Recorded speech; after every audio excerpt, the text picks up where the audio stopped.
अस्सलाम वालेकुम दोस्तों, आज के वीडियो में हम बात करने वाले हैं शेख आसिफ साहब क्यों हार गए। ऐसी क्या बात हुई कि शेख आसिफ साहब हार गए। यानी अगर आप देखें जिस तरह से शेख आसिफ साहब का चर्चा था और उन्होंने पैसे वगैरह किए थे और उनका नाम था और जो हिसाब से बातें हो रही थी और शुरू से उन्होंने लीड बनाई हुई थी करीब 16,000 से ज़्यादा, आखिर ऐसी क्या वजह हुई कि वो हार गई। तो चलिए बिना टाइम का वीडियो को शुरू करते हैं। तो मैं फैयाज अहमद अंसारी और आप देख रहे हैं फैयाज ब्लॉगर चैनल। और शेख आसिफ साहब के हारने की 3 वजह है। पहली वजह तो यह है कि उन्होंने पैसे बहुत बांटे थे और पैसे बांट कर आने का ये रिवाज जो है मैं समझता हूँ आज से 10 साल पहले तक ख़त्म हो चुका है। यानी अब की आवाम ये अच्छी तरह से समझ चुकी है कि अगर किसी लीडर ने पैसे बांट करके वोट हासिल किया है तो जाहिर है वो जीतने के बाद अपने पैसों को 10 गुना वसूल करेगा और उसके बाद काम के बारे में सोचेगा। यानी कहा सही तरीके से या साफ अंदाज में कहा जाए तो पैसा बांटने वाला लीडर काम नहीं करता है और ये देखने में आया है।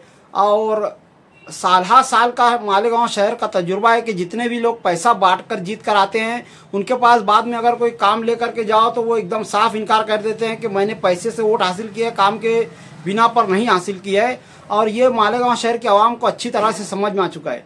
दूसरी गलती जो है शेख आसिफ साहब की ये थी कि उन्होंने इलेक्शन लड़ने के लिए जिन वर्करों का इंतखाब किया था उन वर्करों में ज़्यादातर की इमेज शहर में गुंडे नशेड़ियों के ताल्लुक से थी।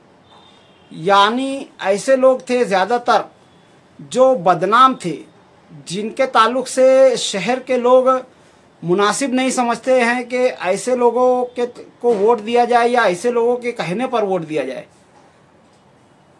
हर जगह पर बाकी जितने भी लीडरान हैं उन्होंने संजीदा अफराद को लेकर के वोट इलेक्शन लड़ा है।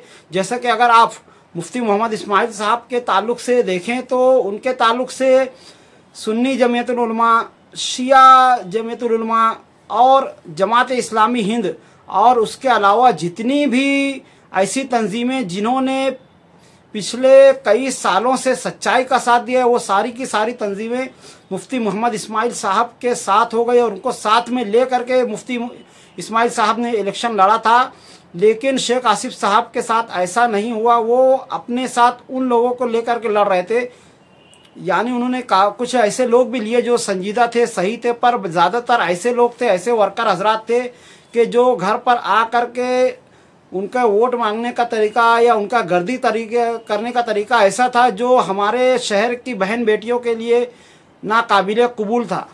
और तीसरी गलती उनकी जो है जो बहुत ही ज़्यादा बड़ी है, जिसके ताल्लुक से मैंने इससे पहले भी वीडियो बनाई थी तो जिस पर कम्युनिटी गाइडलाइन आ गई थी तो मुझको वो वीडियो डिलीट करनी पड़ी और इस वीडियो का दोबारा काफ़ी आवाम की फरमाइश पर मैं बना रहा हूँ। और ये तीसरी गलती थी कि शेख आसिफ साहब ने कुछ ऐसी बातें कह दी थी जो अल्लाह तबारक व तआला से बगावत करने तक का दर्जा रखती थी। और वो बातें ये थी कि उन्होंने उलमाए कराम के किरदार पर उंगलियां उठाई थी, जबकि हमारे अकाबिरीन का ये कौल है कि अगर कोई आलिम दीन बद किरदार भी हो, एलानिया भी अगर कोई ऐसा गुनाह करता हो तो उसकी मिसाल इस तरह से है कि जैसे कि कुरान पाक के ऊपर कुछ मैल वगैरह लग गया हो या वो खस्ता हालत में हो, उसके बावजूद आम आदमियों का, आम मुसलमानों को चाहिए कि उसका एहतराम करे।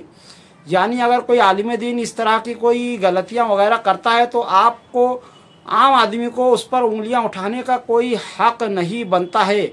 अगर कोई उलमाए दीन पर उंगलियां उठाता है तो जाहिर है उलमाए कराम के ताल्लुक से ये कहा जाता है कि आलिम दीन अंबिया के वारिसीन है। यानी अंबिया कराम नबी सल्लल्लाहु अलैहि वसल्लम तो अब इस दुनिया से पर्दा फरमा चुके हैं, तो अब उनकी जगह हमें एहतराम करना चाहिए आलिमी दीन हजरात का, मुफ्ती हजरात का, हुफ़ाज़ कराम का, उलमाए कराम का। और अगर कोई उन पर एलानिया इस तरह से उंगलियां उठाएगा तो जाहिर है उसने अल्लाह तबारक व तआला को नाराज़ किया है और एलानिया तौर पर अल्लाह से बगावत का ऐलान किया है और ये बिल्कुल भी सही नहीं है। मैं चाहूँगा कि जो भी सियासी लीडरन, सिर्फ शेख आसिफ नहीं, जितने भी सियासी लीडरन उलमाए कराम पर उंगलियां उठाते हैं, उन्हें इस तरह की हरकतें बंद करनी चाहिए। महज इलेक्शन के लिए आप अपनी दुनिया और आखिरत दोनों को ख़राब ना करें, ये मेरी आपसे गुजारिश है। और उसके बाद मेरा कहना काम था, आपका सुनना ना सुनना ये आपके ऊपर है, लेकिन ये कोई सही तरीका नहीं है कि आप किसी आलिम दीन पर इस तरह से एलानियाँ उंगलियाँ उठाएँ और उनको ये कहें कि आप मस्जिदों तक रहे, उलमाए कराम को मसाजिद का रास्ता दिखाया जाए, ये कोई सही नहीं है। हमारे नबी पाक सल्लल्लाहु अलैहि वसल्लम के ताल्लुक से अगर सहाबा कराम नौज़बिल्ला इस तरह के जुमले कहते तो भला ये सही होता क्या कि तुम मस्जिदों तक रहो और सियासत या खिलाफत या जिहाद आपका काम नहीं है? बिल्कुल भी नहीं। तो अंबिया के वारिसिन के ताल्लुक से कोई आम मुसलमान ये कैसे कह सकता है कि उलमाए कराम को मसाजिद का रास्ता दिखाया जाए? जाहिर है ये सिर्फ़ और सिर्फ अल्लाह तबारक व तआला को नाराज़ करने वाला जुमला है, जिसकी वजह से अल्लाह तबारक व तआला ऐसे शख्स की जीत बर्दाश्त नहीं करेगा। नौज़ बिल्ला, मैं ये कहना चाहूँगा कि जितने भी लोग इलेक्शन में खड़े होकर के उलमाए कराम पर उन्होंने उंगलियाँ उठाई हैं, उनको इस तरह की बातों से तौबा करना चाहिए और अब से अपनी इन गलतियों को सुधारें, सही और संजीदा अफराद के साथ मिलकर सही टॉपिक पर इलेक्शन लड़ें। तो आज की वीडियो में इतना ही, मिलते हैं अगली वीडियो में, तब तक के लिए खुदा हाफिज़। अस्सलामु अलैकुम वरहमतुल्लाहि वबरकातुहू।